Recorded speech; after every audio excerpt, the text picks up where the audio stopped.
kama watafanikiwa kunirudisha kwenye uongozi, basi nadhani nyinyi wenyewe waga mashahidi. Mimi kawaida yangu ni moja tu, huwa ikishasogea mechi ya dabi huwa naingia live Instagram, nawaambia wanangu njooni tushinde. Nina uhakika wakinipa nafasi tutapata matokeo na tutafunga. Kwanza bahati mbaya leo nilikuwa niko busy sana, sijaweza kusikia hotuba ya Rais Karia. Nadhani nitaipitia jioni, ila tu labda nikueleze jambo moja.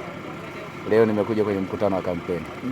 Kwa hiyo nadhani tuzungumzie tu masuala yanayohusu Yanga kwenye kampeni hizi kuelekea uchaguzi wa tarehe 2 mwezi wa 8.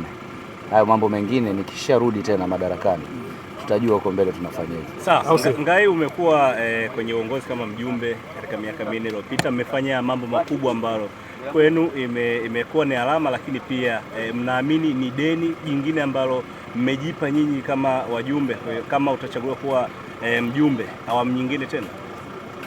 Siku zote baada ya utakapokuwa umefanya mambo mazuri, inakuwa ni mlima kwako ili kuweza kumaintain ile status ambayo utakuwa umeiweka.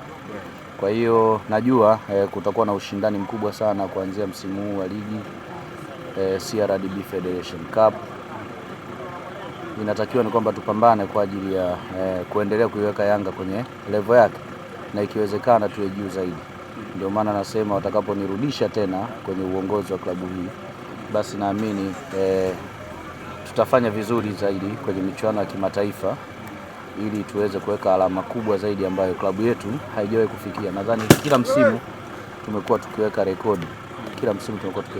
Kwa hiyo naamini tutafanya vizuri zaidi. Moja kati ya kitu ambacho ni alama kubwa kwako wana Yanga ni hatuchezi. Pengine kulingana na haya ambayo yanaendelea kwenye kanuni, tutegemee Ngai ambaye ana sura tofauti, mwenye misimamo mikali zaidi ya msimu uliopita. Mimi ni Yanga. Ndio.